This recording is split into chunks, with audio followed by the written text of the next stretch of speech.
भैया जय जिनेन्द्र। जय जिनेन्द्र। चलिए पंचास्तिकाय जी मंगलाचरण। नमो अरिहंताणं नमो सिद्धाणं नमो आयरीयाणं नमो वज्रायाणं नमो लोय सव्यसाधूनम् इंद सदवंदियाणं तिहुवण हित मधुर विसद काणम अंतातीत गुणाणम नमो जिनाणम जित भवाणम। तो पहली गाथा हमारी पूरी हुई थी बहुत विस्तार के साथ। इंद सद वंदियाणम, जो शत इंद्रों द्वारा वंदित हैं। तिहुवन माने त्रिभुवन, हित माने तीनों लोकों के हितकारी, मधुर विशद माने स्पष्ट, वक्काणम माने वचनों को कहने वाले, अंतातीत गुणानम माने जिनके गुणों का अंत नहीं है, अंत से अतीत है। ऐसे जिनाणम यानी जिनराज के, कैसे हैं जिनराज? जित भवानम, जिन्होंने भवों को जीता है, उनके चरणों में मैं नमस्कार करता हूँ। इस प्रकार पहली मंगलाचरण की गाथा थी। फिर उसके विस्तार में मंगल के प्रकार बताए, निबद्ध मंगल, अनिबद्ध मंगल, मंगलाचरण क्यों किया जाता है ये बताया।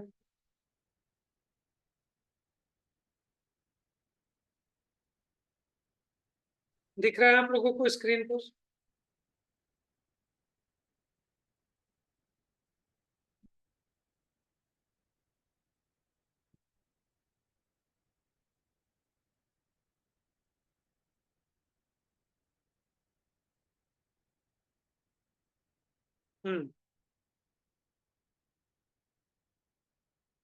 जब ग्रंथ स्वयं मंगल है, फिर मंगल क्यों किया? तो उसके लिए उदाहरण दिया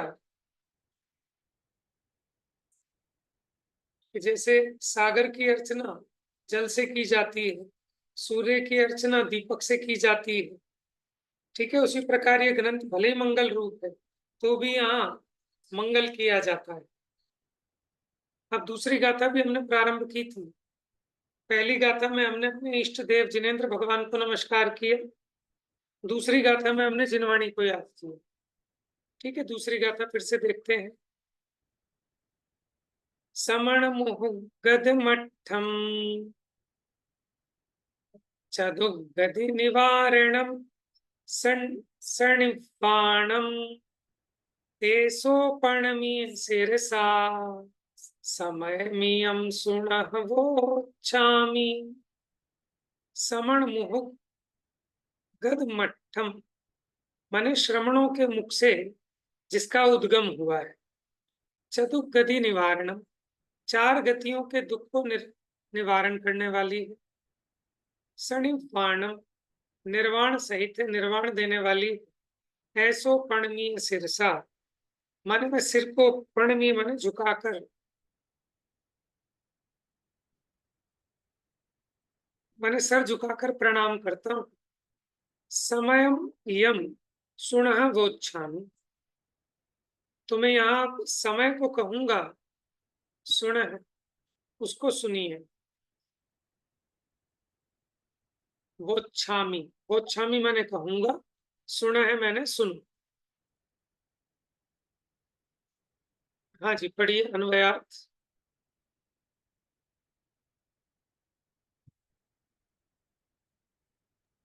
मैं पढ़ूं भैया? पढ़िए पढ़िए। आवाज सही आ रही है मेरी? हाँ जी। श्रवण के मुख से निकले हुए अर्थमय, चार गति का निवारण करने वाले और निर्वाण सहित निर्वाण के कारणभूत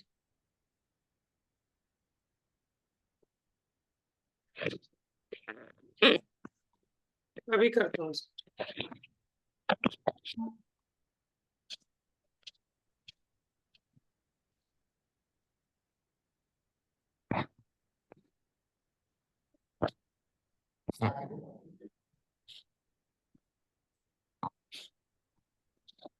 निर्वाण के कारण ऐसे समय को शिरसा नमन करके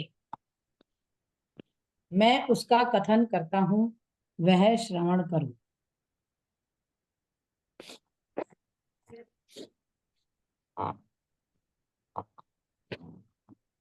समय अर्थात आगम।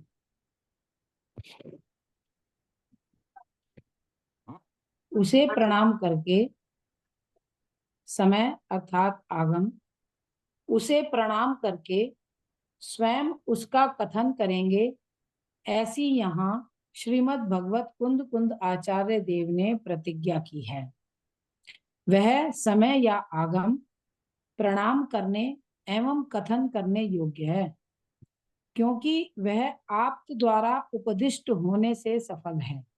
देखिए, सफल का वहां मतलब है, सफल का मतलब कौन बताएगा? मतलब वो अपने इष्ट को प्राप्त करा देगी। सफल शब्द का अर्थ होता है स माने सहित फल, जो फल सहित है। और यहाँ समय का मतलब क्या, समय का क्या अर्थ करना? समय का मतलब आगम। समय शब्द के अनेक अर्थ हैं, लेकिन यहाँ अभी इस प्रकरण में समय का मतलब आगम, जिनवाणी। ठीक है, तो यहाँ सबसे पहले समय यानी आगम को प्रणाम करके अब उसका कथन करने की प्रतिज्ञा करते हैं। तो वो समय अथवा आगम कथन करने योग्य है और प्रणाम करने योग्य है। क्यों? क्योंकि वह आप द्वारा उपदेशित होने से सफल है। सफल माने फल सहित है।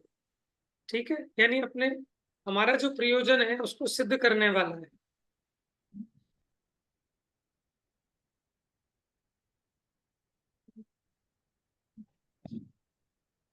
हाँ जी, पढ़िए पढ़ू भैया। पढ़िए। वहां उसका आप्त द्वारा उपदिष्टपना इसलिए है कि वह श्रवण के मुख से निकला हुआ अर्थमय है। श्रवण अर्थात महाश्रवण सर्वज्ञ वीतराग देव, और अर्थ अर्थात अनेक शब्दों के संबंध से कहा जाने वाला वस्तु रूप से एक ऐसा पदार्थ कथन योग्य है।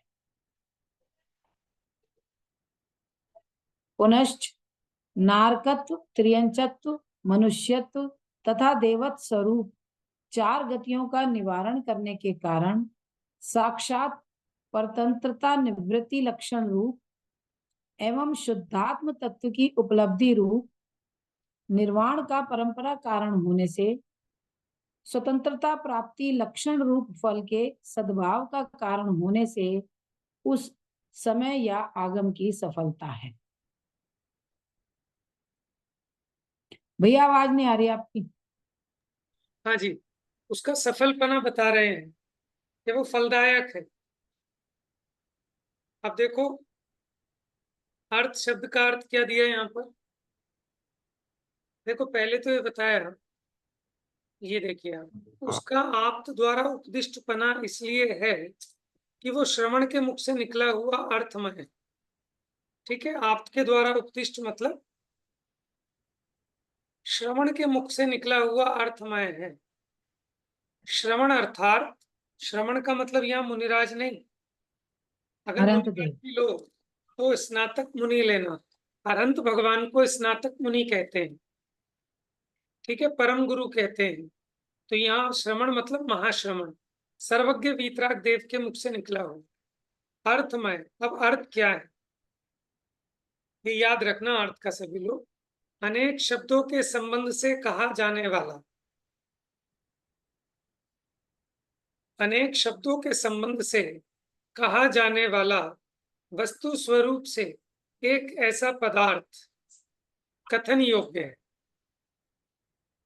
माने जिसको अनेक शब्दों के संबंध से कहा जा सकता है, माने वाचक वाच्य जिसके साथ संबंध है, ऐसा पदार्थ वो कथनीय है, अभिधेय है, कहने योग्य है।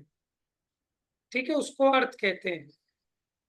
माने सामान्य से आप देखें तो वस्तु, पदार्थ, तो वो कथन करने योग्य है। पुनः नारकत्व, इसमें का फालतू आ गए, तिर्यंचत्व, मनुष्यत्व तथा देवत्व स्वरूप चार गतियों का निवारण करने के कारण। देखो, इस आगम की सफलता बता रहे हैं कि यह आगम सफल है, इसीलिए भगवान ने इसका उपदेश किया है, और इसीलिए आचार्य देव कह रहे हैं कि मैं इसका कथन करूंगा। तो इसकी सफलता का हेतु बता रहे हैं कि क्यों सफल है, क्या फल चाहिए। एक तो चारों गतियों से छुटकारा दिलाने वाला है, ठीक है। दूसरा, साक्षात परतंत्रता निवृत्ति लक्षण रूप, माने परतंत्रता से छुड़ाने वाला, शुद्धात्म तत्व की उपलब्धि रूप, निर्वाण का परंपरा कारण होने से, ठीक है। दूसरा हेतु क्या बताया कि यह आगम निर्वाण की प्राप्ति का परंपरा कारण है। तीसरा, स्वतंत्रता प्राप्ति लक्षण रूप, फल के सद्भाव का कारण होने से उस आगम की सफलता है। देखो, जो अपनी गाथा में भी दो बातें थी, एक तो ये था चतुर्गति निवारणम, दूसरा था सनिर्वाण। सन्निर्वाणम, ठीक है। निर्वाण का करने वाला है, चार गतियों का निवारण करने वाला है, ठीक है। दो मूल बातें याद रखना। भैया इसमें एक बात है, इन्होंने एक ही बात दो बार नहीं कही कि हाँ, ये दो बार परतंत्रता से लिखी है। अभी देखते हैं स्वतंत्रता उसको। दिलाने, हाँ, मैं भी यही सोच एक रहा ही हूँ तो बात। कि दो दो ली हैं, तो कुछ अलग कहना चाहते हैं इसमें। देखो, ये पॉइंट अलग बनाए। साक्षात परतंत्रता निवृत्ति लक्षण रूप एवं शुद्धात्मा की उपलब्धि रूप निर्वाण का परंपरा कारण होने से। तो यहाँ पर क्या कह रहे हैं कि जो साक्षात परतंत्रता है उसकी निवृत्ति लक्षण रूप, माने उसकी निवृत्ति कराने वाला है जिसका लक्षण, और शुद्धात्म तत्व की उपलब्धि, ये इसको कह रहे हैं निर्वाण। निर्वाण मतलब परतंत्रता की निवृत्ति, माने कर्मों से छुटकारा, और शुद्ध दशा की उपलब्धि। ऐसे जो साक्षात निर्वाण का परंपरा कारण है, कौन? ये उपदेश जो इसमें दिया जाए, ठीक है। तो निर्वाण का उन्होंने खुलासा किया कि साक्षात परतंत्रता की निवृत्ति और शुद्धात्म तत्व की उपलब्धि, ठीक है। उसी को आप सिद्ध दशा भी कहो। आठों कर्मों से मुक्त होकर, आठ गुणों से अलंकृत होकर अपने शुद्ध स्वरूप की पूर्ण प्राप्ति, ऐसे निर्वाण का परंपरा कारण है। ये तो दूसरा हेतु है। तीसरा है स्वतंत्रता प्राप्ति लक्षण रूप फल के सद्भाव का कारण होने से। वैसे तीसरा पॉइंट ये तो संपादक ने लिखा है नंबर 3, ये इसी के साथ बात चल रही है। साक्षात परतंत्रता निवृत्ति लक्षण रूप शुद्धात्म तत्व की उपलब्धि रूप निर्वाण का परंपरा कारण होने से 3 को भूल जाओ।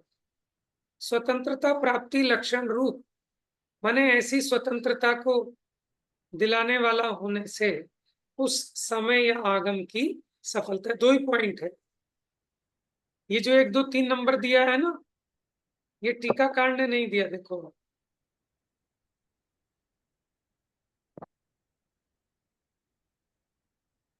सफलत्वम तू मिल गया आपको।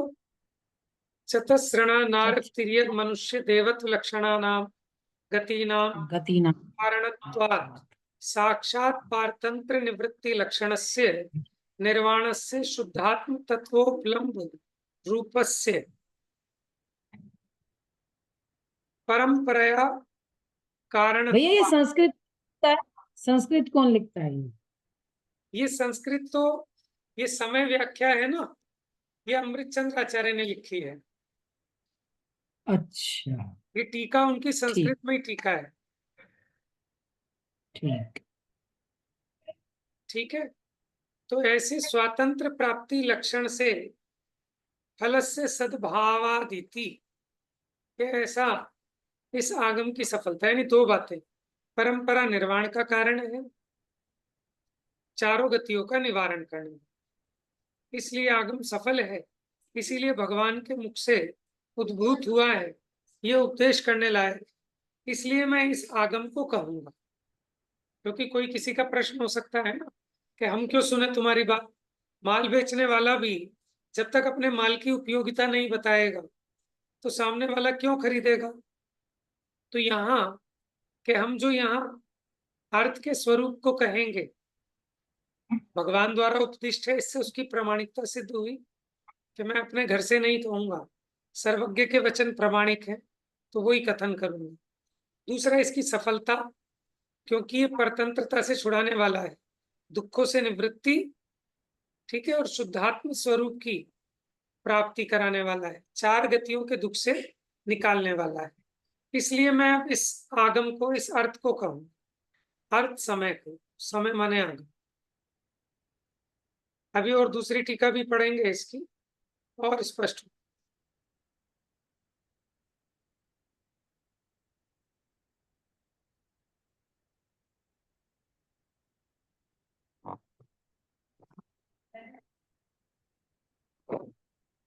अब ये जयसेनाचार्य की टीका गई। जयसेनाचार्य की टीका का नाम है तात्पर्य वृत्ति। देखिए ये संस्कृत लिखी है जयसेनाचार्य,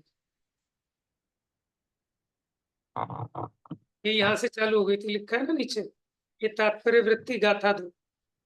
अब ये उत्थानी का संस्कृत है। फिर तात्पर्य वृत्ति, वृत्ति माने होता है टीका, ठीक है, जो मूल गाथा थी अभी उसकी टीका कर रहे हैं। टीका भी बहुत कठिन नहीं होती, लेकिन हमें क्योंकि व्याकरण के नियमों का ज्ञान नहीं है, लेकिन शब्द तो समझ में आते ही है ना। देखो कितने सरल है। प्रणमीय, अब इसका टीका कर रहे हैं प्रणम में, ठीक है, जो प्रणाम के योग्य है। का करता, ये कौन करता है, ऐसो हम, ये ऐसा ये मैं करता हूँ। केन, कैसे करते हो। उत्तम अंगेन, सिरसा माने उत्तम अंग से, कम। शब्द समय, शब्द समय को। चलिए अब हिंदी पढ़ते हैं हम, तो इसकी हमें संस्कृत पर वो कमांड नहीं है, ज्ञान नहीं है, तो हिंदी हम लोगों के लिए, जिन्हें ज्ञान है उन्होंने इसका हिंदी अनुवाद किया है। पढ़िए उत्थानिक। अब द्रव्यागम रूप शब्द समय को नमस्कार करके पंचास्तिकाय रूप अर्थ समय को कहूंगा। देखिए इस यहाँ दो प्रकार कठिन शब्द आए, द्रव्यागम और द्रव्यागम रूप शब्द समय और अर्थ समय। तो शब्द समय क्या है, ये जो शब्द यहाँ लिखे हैं ग्रंथ में, ठीक है, जो ग्रंथ है पोथन्ना जो है, ये है शब्द समय। और इन इस शब्दों के द्वारा जो वाच्यभूत पांच अस्तिकाएं, सात तत्वादि है, जिनको हम समझाएंगे, वो है अर्थ समय, ठीक है। द्रव्य आगम माने उद्गल रूप आगम, और भाव आगम क्या होता है कि उसको जानने वाले जो अपने ज्ञान का परिणाम है, ठीक है, यथार्थ में निश्चय से, तो आगम उसको कहते हैं। अपना जो ज्ञान है ना, उस विषय को जानने वाला ज्ञान, वो आगम है, ठीक है। और उसका निमित्त कारण होने से ये जो शास्त्र है शब्द रूप गुथा हुआ, ये द्रव्य आगम है। इसी को शब्द समय, और इसके द्वारा जिसका निरूपण कर रहे हैं वो हो गया अर्थ समय। तो इस शब्द समय को नमस्कार करके मैं अर्थ समय को कहूंगा। पढ़िए। इस प्रकार प्रतिज्ञा पूर्वक अधिकृत एवं अभिमत देवता को नमस्कार करके संबंध, अभिधेय तथा प्रयोजन की सूचना करता हूं। ऐसा अभिप्राय मन में धारण करके यह सूत्र कहते हैं। कई कठिन शब्द आ गए इसमें। एक तो अधिकृत माने ऑथोराइज्ड, ऑथराइज्ड, ठीक है, और एक अभिमत, अभिमत माने जो एक्सेप्टेड है, जैसे कोई सबके द्वारा। सबके द्वारा माने गए हैं, ठीक है, माने जो वोटों से जीत जाए,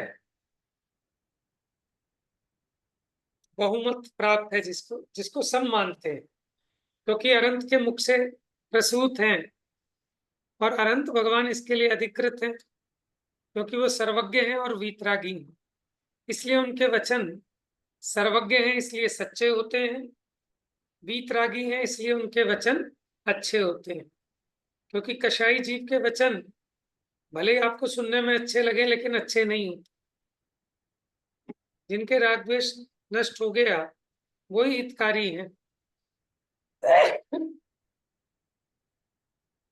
तो अधिकृत एवं अभिमत, ठीक है, सबके द्वारा एक्सेप्टेड भी हैं, क्योंकि सौ देवता उनको नमस्कार करते हैं ना, सौ इंद्रों के द्वारा वंदित है। इससे पता लग गया तीनों लोकों में उनका राज चलता है, अभिमत है, सबको स्वीकार है। और अधिकृत क्योंकि सर्वज्ञ है, वीतरागी है, इसीलिए हितोपदेशी है। तो ऐसे देवता को नमस्कार करके संबंध माने इन शब्दों में और इन शब्दों के द्वारा जो मैं कहूंगा उनका क्या संबंध है, वाच्य वाचक संबंध है। ठीक है, ये जो शब्द हैं ये वाचक हैं, किसके वाचक हैं? अर्थ समय के। 7 तत्व, 9 पदार्थ, 6 द्रव्य, 5 अस्तिकाय, ठीक है। अभिधेय, अभिधेय मैंने होता है कहने योग्य, और प्रयोजन तो सबका एक ही है, सुख की प्राप्ति। तो अब यहाँ उसकी सूचना करता हूं, ऐसा अभिप्राय मन में धारण करके ये सूत्र कहते हैं। पढ़िए तात्पर्य वृत्ति, ये जयसेनाचार्य की टीका। प्रणाम करके। प्रश्न, प्रणाम करता कौन है? उत्तर, यह मैं प्रणाम करता हूँ। प्रश्न, किसके द्वारा प्रणाम करके? उत्तर, अर्थात उत्तमांग के द्वारा सिर झुकाकर प्रणाम करके। प्रश्न, किसको प्रणाम करके? उत्तर, समयम अर्थात शब्द समय को प्रणाम करके। इणम अर्थात इस प्रत्यक्षीभूत समय को प्रणाम करके। प्रश्न, क्या विशेषता वाले समय को प्रणाम करके? उत्तर, अर्थात सर्वज्ञ वीतराग महाश्रवण के मुख से निकले हुए शब्द समय को प्रणाम करके। प्रश्न, पुनश्च क्या विशेषता वाले समय को? उत्तर, अर्थात जीवादि पदार्थ समय को प्रणाम करके। मतलब यहाँ पे जीवादि पदार्थ भी समय है और ये शब्द भी समय है, आत्मा भी समय है, परमात्मा भी समय है। ठीक है, समय शब्द के बहुत अर्थ होते हैं, तो यहाँ समय, समय के लिए समय को नमस्कार करता है। मतलब समय माने मैं आत्मा, समय माने वो सिद्धात्मा, ठीक है ना, उसकी प्राप्ति के लिए समय माने ये जो आगम है, शब्द है, इनको नमस्कार करता हूँ। क्यों नमस्कार करता हूँ? उसकी विशेषता बताई कि जो शब्द हैं ये किसी के वाचक हैं। किसके वाचक हैं? माने देखो, प्रिय के प्रिय भी प्रिय होते हैं, हम उनका अभिनंदन करते। ठीक है, जो हमारे प्रिय की चिट्ठी लेके आए तो हम उस पोस्टमैन को भी इज्जत से बिठाते हैं, पानी पिलाते हैं, ठीक है, शरबत पिलाते हैं, उसकी भी कुशलता पूछते हैं। ठीक है, माने हमारी बेटी दूसरे गांव में बिहाई, ठीक है, उसके गांव से कोई आया, उसकी खबर लेके आया, तो हम उसकी भी तो पूरी सेवा करते हैं, बिठाते हैं, इज्जत मान सम्मान करते हैं। तो ये जो शब्दागम है, शब्द है, ठीक है, ये उस पदार्थ की, वस्तु के स्वरूप की, हमारे आत्मा की खबर लेके आए। तो इन शब्दों का और उस भाव समय का वाचक वाच्य संबंध है, इसलिए इन शब्दों को भी नमस्कार के। इसको शब्द ब्रह्म कहा है, आत्म ब्रह्म को बताने वाले शब्द ब्रह्म है। हाँ, चलिए। एक आता है धर्म परमात्मा आत्म धर्म, कुछ आता भी तो है ऐसे, कोई ऐसे दुआ भी है ना, शब्द समय ब्रह्म सार, पर समय सार में है, जयचंद जी छाबड़ा की हाँ। टीका में शुरू में ही। और एक पूजा है डॉक्टर साहब की, देवशास गुरु की, शुद्ध ब्रह्म परमात्मा शब्द ब्रह्म जिनवाणी, शुद्धात्म साधक दशा, नमो जोड़ जुग पाण। चलिए, बहुत बढ़िया। किसी को समझ में नहीं आए तो देखो बीच में पूछ सकते हैं। अभी ये शुरू की इंट्रोड्यूस हो रही है ना, तो सभी परमागमों में इस तरह का थोड़ा वर्णन समझाया जाता है। और कुंद आचार्य को भी कुछ अंगों के अंशों का भाव रूप ज्ञान परंपरा से प्राप्त हुआ था, ठीक है ना। तो इसलिए ये जो चीजें हैं हमको नहीं लगती हैं, क्योंकि हम मूल ग्रंथ पढ़ते नहीं है ना। तो मूल ग्रंथ में जो एक एक चीज लिखी है वो बहुत इंपॉर्टेंट है। चलिए। प्रश्न, पुनः किस रूप जीवादि पदार्थ को प्रणाम करके? उत्तर, अर्थात नरक आदि चारों गतियों के निवारण करने वाले जीवादि पदार्थ को। प्रश्न, और किस प्रकार के जीव पदार्थ को? उत्तर, अर्थात सकल कर्मों से विमुक्त लक्षण वाले निर्वाण को, दिलाने वाले समय को प्रणाम करके कहूंगा। ऐसा शब्द समय कैसा है? देखो, अमृत जयसेनाचार्य की टीका ऐसी है कि मानो प्रवचन कर रहे हैं, बैठा के किसी को पढ़ा रहे हैं क्लास की तरह, है ना। एक एक चीज कितनी स्पष्ट रीति से। अब उन्हें संतोष नहीं हो रहा, अब वो शब्द समय कैसा है उसका गुणगान करेंगे, माने जिनवाणी का। शब्द समय का मतलब जिनवाणी, तो देखो उसका गुणगान। अब ये तो अर्थ है, लेकिन श्लोक पढ़ते हैं। देखो श्लोक, गंभीरम मधुरम मनोहरतरम दोषव्यपेतम हितम कंठोष्ठादिवचनो निमित्तरहितम नो वातरोधोद्गतम स्पष्टम तत्तभिष्टवस्तु कथकम निःशेष भाषात्मकम दूरासन्न समम समम निरुपमम जैनम वचा पातुना। देखिए इस श्लोक का अर्थ है नीचे जो हम पढ़ रहे हैं। ये कैसे हैं भगवान के वचन?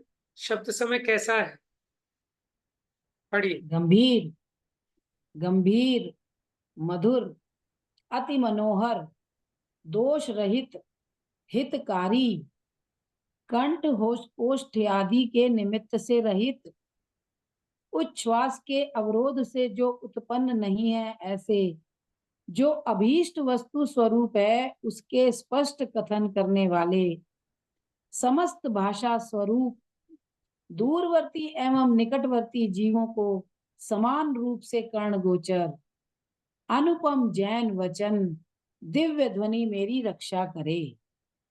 हाँ जी, देखो गंभीर किसे कहते हैं, कौन बताएगा? जिसका गहरा अर्थ हो। वेरी गुड, ठीक है, जिसमें गूढ़ अर्थ भरा हो। जैसे समुद्र होता है ना, उसको गंभीर क्यों कहते हैं? ऊपर से कुछ नहीं दिखता, लेकिन अंदर उसकी बहुत गहराई होती है। तो जिसके वचनों में बहुत गहरा अर्थ छिपा है, ठीक है। हम लोग जो बोलते हैं वो गंभीर नहीं होता, हमारे शब्द उथले वचन होते। हमें उस एक बात को समझाने के लिए 10-10 प्रकार से कहना पड़ता है, फिर भी स्पष्ट नहीं होती। भगवान के वचन कैसे होते हैं कि बहुत गहरे गंभीर अर्थ को लिए होते हैं। इसका अगर आपको एग्जाम्पल देखना हो तो आप सम्यक ज्ञान चंद्रिका, ठीक है, पहला ही भाग उठा के देखें और उसकी पहली गाथा की टीका देखें टोडरमल जी की। उन्होंने एक अकेले वीरम शब्द के कितने सारे अर्थ कर दिए, ठीक है। वहां उसमें लिखा ना, क्या है? लाऊं सम्यक ज्ञान चंद्रिका नहीं लाऊं? नहीं, कोई बात नहीं, अब तो रहने दो।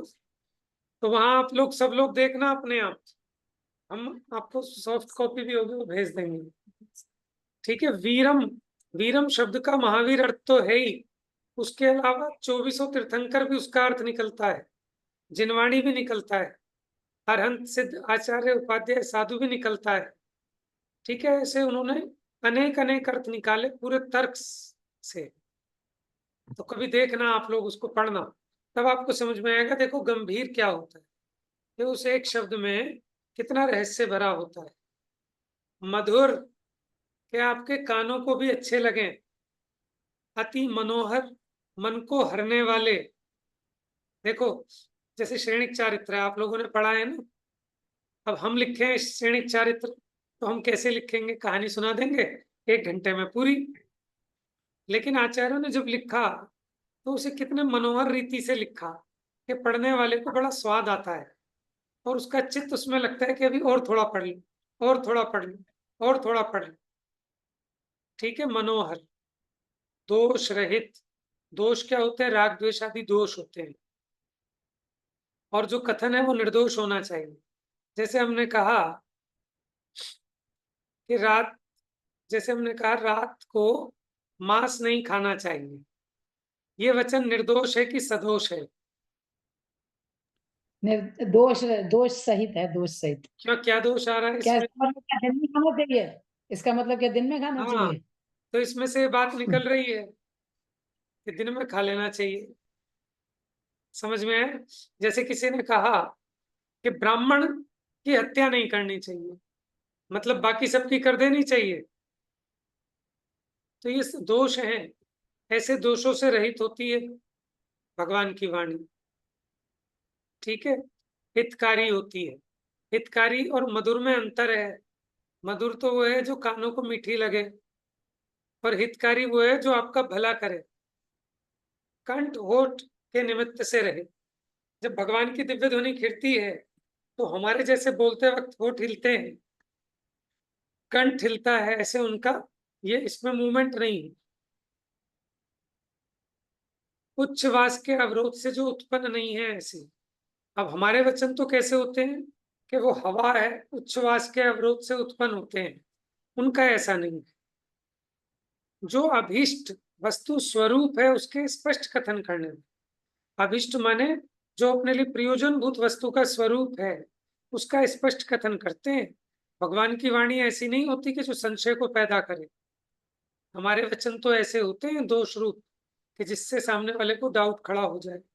लेकिन भगवान के वचन ऐसे होते हैं कि किसी को उसमें कोई डाउट खड़ा ही नहीं हो। समस्त भाषा स्वरूप, लघु भाषा 7 शतक सुचेत, 18 महाभाषा और 700 लघु भाषाओं में जिनकी दिव्य ध्वनि खिरती है। दूरवर्ती निकटवर्ती जीवों को समान रूप से कर्ण गोचर। ये कोई बिल्कुल नजदीक बैठा है, कोई बहुत पीछे बैठा है, लेकिन सबको एक बराबर सुनाई देती है। ऐसे अनुपम जैन वचन, मतलब दिव्य ध्वनि, मेरी रक्षा करे। किससे रक्षा करे? पापों से, दुख से, कषायों से। रक्षा मेरे को ही करनी है, लेकिन उसका अवलंबन है। समझ में है? माँ बाप की छत्र छाया कहते हैं ना। तो किसी के पिताजी बूढ़े हो कि पिताजी बस आपकी छत्र छाया रहनी चाहिए, आपको करना कुछ नहीं है, कर तो हम लेंगे। लेकिन उनका मॉरल सपोर्ट होता है, थोड़ी गाइडेंस होती है। तो ऐसे ही आप ये समझ लो कि वो जो जिनवाणी है वो गाइड करने वाली है, हमें सच्चा मार्ग दिखाने वाली है। चलना हमने स्वयं ने है। सूर्य तो सबको मार्ग दिखाता है, लेकिन प्रमादी लोग तो नहीं चलते। जो पुरुषार्थी होते हैं वो चलते हैं। तो उसमें आरोप सूर्य पे आता है। ठीक है ना, दिन निकला तो हम चल पाए, अपनी मंजिल को पहुंच पाए। चलिए, दूसरा श्लोक देखो। ये जिनवाणी की स्तुति हो रही है इस श्लोक से। ये ना ज्ञान तमस्ततिर्विघटते, ये ना ज्ञान तमस्ततिर्विघटते, गेहिते चाहिते आनादानमुपेक्षणं च सम्भूत तस्मिन् पुनः प्राणिना ये नेयं द्रगपैति तां परमतां वृत्तं च ये नानिशम् तज्ज्ञानं मम मानसाम्बुजमुदे तत्सूर्यवर्योदया। हाँ जी, इसका अर्थ अब देखो। संस्कृत थोड़ी बहुत आती हो तो उसका अलग ही टेस्ट आएगा, डायरेक्ट ताजा माल। और अब ये चेंज वेंज करके जो साक्षात आपको संस्कृत से मजा आएगा, वो हिंदी में वो बात नहीं आ सकती है ना। अभी देखो, अब चाहे तो माने 10-20 घंटे अगर हम संस्कृत को पढ़ लेना ढंग से, तो हमें काम चलाओ इतनी आ सकती है कि हम समझ तो पाए, भले ही बोल ना पाए। है ना। तो कोई बड़ी चीज नहीं है, बच्चों की 6ठी 7वीं 8वीं की किताब एक बार पढ़ लो, आ जाएगी। मैं भी इच्छुक हूँ संस्कृत सीखने का, लेकिन बस प्रमाद कर जाते हैं, समय खो जाते हैं। तो आप लोग भी चाहें थोड़ी चेष्टा करें, थोड़ी बहुत संस्कृत सीखें, तो सामान्य ज्ञान होगा ना तो भी काम चलेगा। हाँ जी, श्लोकार्थ। जिस एक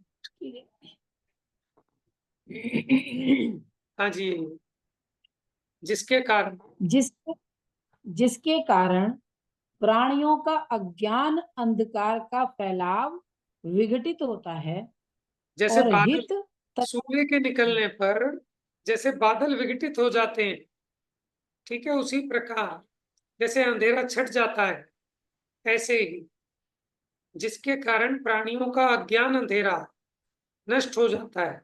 पढ़िए।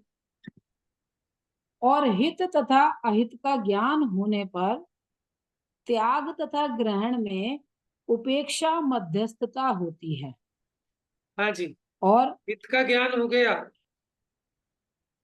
हित का ज्ञान और अहित का ज्ञान होने पर ये थोड़ा सा क्रम आगे पीछे लिखा है, हित का ग्रहण और अहित का त्याग होने में।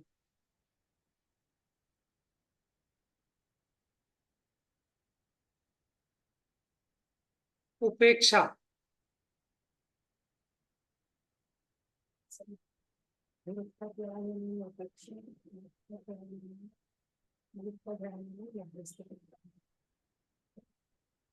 एक बार पढ़ते हैं जरा इनको दोबारा। हित तथा अहित का ज्ञान होने पर त्याग तथा ग्रहण में उपेक्षा मध्यस्थता होती है और समस्त प्राणियों में समता भाव प्रकट होता है, जिसके कारण दृष्टि में तथा आचरण में सदा श्रेष्ठता प्राप्त होती है। ऐसा उन आचार्य वर्य का वह ज्ञान मेरे हृदय कमल को मुदित करे। या मुझे थोड़ा सा ना डाउट खड़ा हो रहा है इसके अर्थ में। ये जो लिखा है त्याग तथा ग्रहण में उपेक्षा मध्यस्थता होती है, तो मेरे हिसाब से होना चाहिए मध्यस्थता का मतलब तो ये हो गया कि आप उदासीन हो जाते हैं त्याग और ग्रहण से, जबकि हित और अहित का ज्ञान होने पर क्या होना चाहिए कि आप इसमें और ज्यादा पुरुषार्थी हो जाते हैं, अहित का त्याग करने में और हित का ग्रहण करने में। लेकिन और थोड़ा सोचते हैं कि कोई और गंभीर अर्थ होगा इसमें।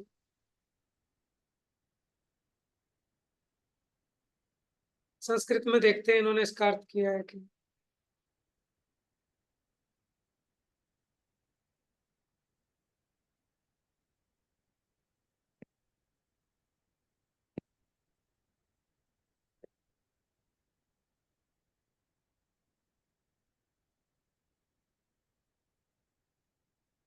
नहीं किया है इसका, नहीं देखते हैं।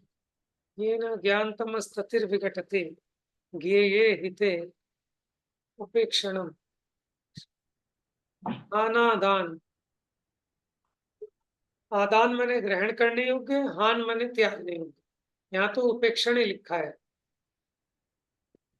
भैया इसका थोड़ी अर्थ है नीचे वाले का ना, ये ना ज्ञान मस्त मस्त करते। हाँ जी, हाँ हान मतलब ये मैंने इसका है त्यागने ना अर्थ, योग्य, उपादान मैंने ग्रहण करने योग्य। उपेक्षणम उपेक्षा होती है। अच्छा, समभूत तस्मिन पुनः प्राणी। चलिए देखते हैं।